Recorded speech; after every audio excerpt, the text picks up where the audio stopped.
सोना और उसके 3 छोटे बच्चे। यह कहानी उस समय की है जब एक हरे भरे जंगल के किसी शांत कोने में एक चिड़िया बसी हुई थी जिसका नाम सोना था। वह अपने 3 प्यारे छोटे छोटे बच्चों के साथ वहां रहती थी। उसके सुंदर और आरामदायक घर एक लंबे बरगद के पेड़ की शाखाओं में छिपा हुआ था। वह एक साहसी और समर्पित माँ थी। सोना रोज अपने बच्चों को जीवन जीने का पाठ पढ़ाती। उन्हें कैसे उड़ना है, खाने की तलाश कैसे करनी है, मुसीबत के समय अपनी रक्षा कैसे करनी है। इस तरह ये सब बातें रोज सोना अपने बच्चों को सिखाती। सोना रोज सोते समय उन्हें मीठा और सुरीला गीत गाकर सुनाती थी।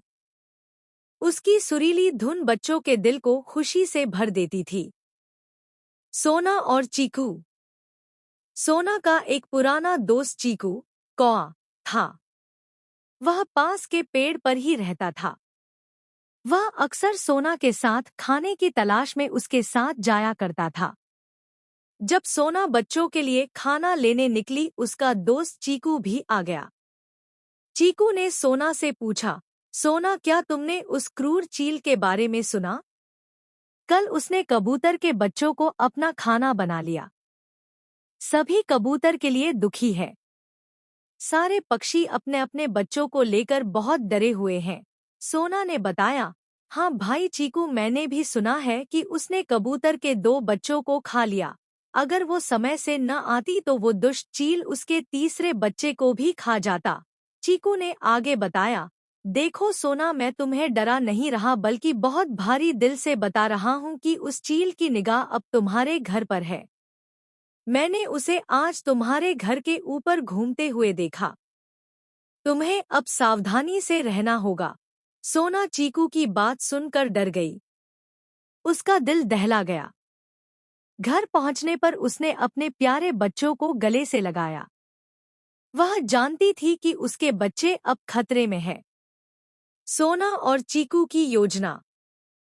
सुबह होते ही सोना ने अपने दोस्त चीकू से मदद मांगी। सोना ने चीकू से कहा, चीकू भाई, हमें उस अत्याचारी चील को यहाँ से भागना ही होगा, वरना वो हम सब के बच्चे बारी बारी से खा जाएगा।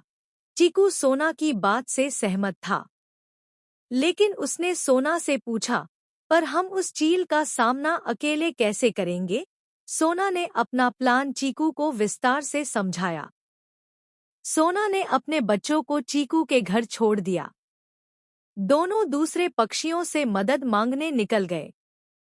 सीधा सामना करने की बजाय सोना ने अपनी बुद्धिमत्ता का इस्तेमाल करके उस अत्याचारी चील को बेवकूफ बनाने का निर्णय लिया। उसने चीकू और दूसरे पक्षियों की मदद से मिलकर जानबूझकर दूसरे पेड़ में एक घोंसला बनाया जो उसके असली घर के तरह दिखाई देता था।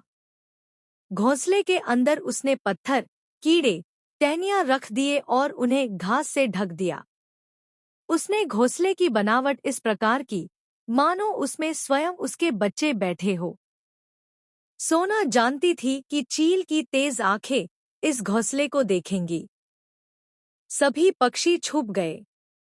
जब सूरज धीरे धीरे ढलने लगा, चील सोना के घर के ऊपर चक्कर काटने लगा। बच्चों को अकेला समझकर वह सोना के घर पर उतार गया। जैसे ही उसने हमला करा, उसकी चोंच पत्थर से टकरा गई। उसने देखा सिवाय पत्थर, कीड़े और घास टहनियों के उसमें कुछ नहीं है। धोखा खाकर वह जोर से चिल्लाया। उधर सारे पक्षी तेजी से आए और चील पर हमला बोल दिया। सबने अपनी चोंच मार मारकर चील को घायल कर दिया और दूर भगा दिया। इस तरह सोना की चालाक योजना काम कर गई। सब खुशी से चहकने और गीत गाने लगे। सभी ने सोना से पूछा, सोना, तुम्हारे अंदर इतना साहस कैसे आया? तुमने अपने बच्चों के साथ साथ सबकी जान बचाई। सोना ने कहा, मुझे पता था कि बुद्धिमत्ता, तेज सोच और सबके साथ से बड़ी मुसीबत से निपटा जा सकता है।